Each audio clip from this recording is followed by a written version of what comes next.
Hello সবাইকে, গুরুজনকে আমি প্রণাম দিলাম। আর আমি পূজার রান্নাঘর। তো আজকে আমার শুক্রবার, তো সবাই গুরুজনকে হাত জোড়ে আমি নমস্কার করলাম, প্রণাম করলাম আর ছোটো থেকে আশীর্বাদ দিলাম। এখন 1:20 হয়, তো আমি এই ভিডিওটা এবার শুরু করলাম। তো ভাতটা করে ফেলেছি, ডালটাও করে, অরহর ডালই আজকেও করেছি। আর কড়ার মধ্যে আজকে ডিমের ডালনা করব, আলু দিয়ে করব না, খালি পেঁয়াজ দিয়ে মশলা দিয়ে রান্না করব। তো ডিমটা প্রায় সেদ্ধ হয়ে গেছে, তো এটাকে আমি অফ করে দেবো। আর লাউর ডালনা করব। এই দেখুন, ধুয়ে কেটে গুছিয়ে রেখেছি। লাউটা আগে প্রথমে আমি খোসাটা ছাড়িয়ে নিই, তারপরে এটা ধুয়ে নিই। আলুটাকেও ধুয়ে কেটেছি, কেটে তারপরে গুছিয়ে রেখেছি। এবার রান্নাটা আমি আরম্ভ করি। তো ভাত ডালটা তো আমি করে ফেলেছি, কেন 1:20 হয়ে গেছে, এবার খাওয়ার সময় হবে, তো তাই জন্যে আমাকে তাড়াহুড়ো করে রান্না করতে। কালকে বাচ্চাদের স্কুল খুলে যাবে, কাল থেকে আমি নিজের ঠিক সময় চলবো। তো বাচ্চারা বাড়িতে থাকলে আমার কোনো কাজ হয় না। তাহলে আমি রান্নাটা চাপাই, আপনারা থাকুন। দেখুন, এই যে কড়াতে আমি তেল ঢাললাম।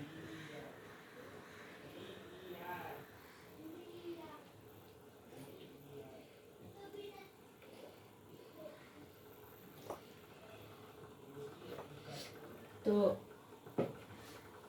বাজারে সবুজ ছোলাগুলো এখন বিক্রি হচ্ছে, তো তার দিয়ে আমি ডালনাটা করবো লাউ দিয়ে। তো সেই জন্যই আমি লাউটাকে কেটেছি। তো রাত্রিরও হয়ে যাবে আর প্রথম পাতারও জোগাড় হয়ে যাবে। বিশেষ আজ কিছু করবো না। আর ছোলার ডালটা বেটে রেখেছি, তো বড়া করে দেবো, ডাল দিয়ে ভাত দিয়ে বাচ্চারা খেয়ে নেবে আমার। তো রান্নাটা আমি শুরু করলাম। এই যে 2টো কাঁচা লঙ্কা ফাটিয়ে দিয়েছি, এবার তেলে ছেড়ে দিলাম। আপনি জিরেও দিতে পারেন, তারপরে না হয়তো আপনি পাঁচফোড়ন দিয়েও রান্না করতে পারেন। পাঁচফোড়নেরও রান্নাটা ভালো লাগে, জিরে দিয়েও রান্নাটা ভালো লাগে।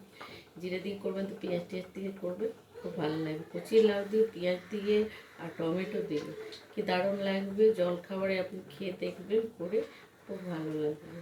এরকম জিরে আমি ছাড়লাম, জিরেটা আমি হাত দিয়ে দিলাম। তো জিরেটা দেওয়া আমার হয়ে গেছে। এবার আমি লাউগুলোকে, আর তেজপাতাটা আমি এখন দেবো না, তেজপাতা যখন কুকারে আমি ঢালবো, তখন আমি কুকারে যখন ঢালবো তখন আমি তেজপাতাটা দেবো। তো ডালটা করেছিলাম, তো কড়াটা আমি ধুইনি, ওই কড়াটার উপরে আমি চারটে বই দিয়ে করবো, আমি শুধু এমনি করবো, ছোলা দিয়ে করবো।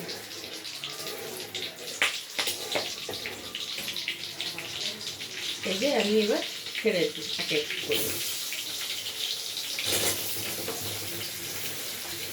আর যখন এটা একটু ভাজা ভাজা হবে, তখন এটাতে আমি নুনটা এখন দেবো না, নুনটা দিলেই কত জল ছেড়ে যাচ্ছে।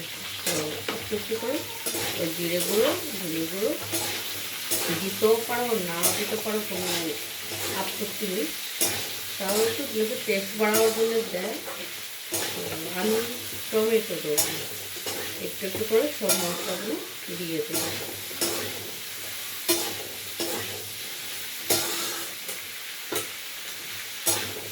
পুজো সবাই খুব মানালো, তো আস্তে আস্তে করে লোকেরা নিজের কাজকর্মতে কাল থেকে শুরু হবে। ডিমটা আমার প্রায় সেদ্ধ হয়ে গেছে, এটাকে অফ করে দিলাম।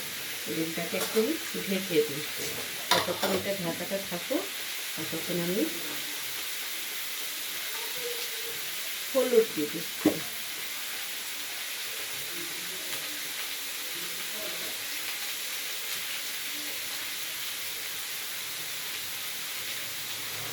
তো 2 চামচ আর সামান্য হলুদ দিয়ে দিচ্ছি।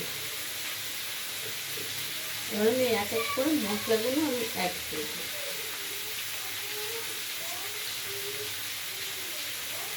দিতেও পারো, নাও দিতে পারো, কোনো আপত্তি নেই।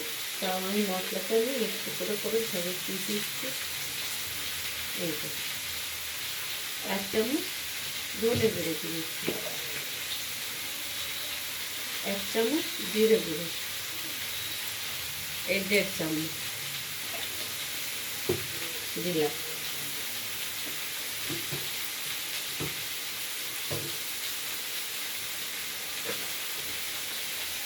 অল্প হাত দিয়ে কুচি করে আমি গোলমরিচের গুঁড়ো দিলাম, যাতে বাচ্চারা খাবে। কাঁচা লঙ্কা দিয়েছি তাই করে।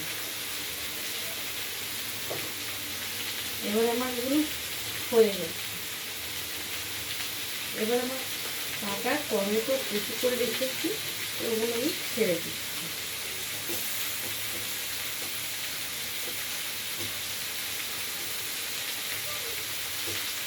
ছড়া হয়ে পেঁয়াজ দিয়ে পেঁয়াজগুলো এমনি করবো। হয়তো যদি রয়ে যায় তো আবার সরিয়ে বাড়তাম, কদিন খাবো সেগুলি আমি পেঁয়াজটা ছাড়লাম। পেঁয়াজটা যদি আপনার সকালবেলা ব্রেকফাস্ট যখন করবেন তখন করে খাবেন, দেখবেন খুব ভালো লাগছে। এই যে হয়ে গেল আমার একটু ভাজা, এটা আমার ভাজা হয়। এবার আমি নুনটা দিয়ে দেবো। এই দেখুন 1 চামচ, এই দেখুন 1.5 চামচ নুন কিনে। আবার এটাকে নেড়ে দিই।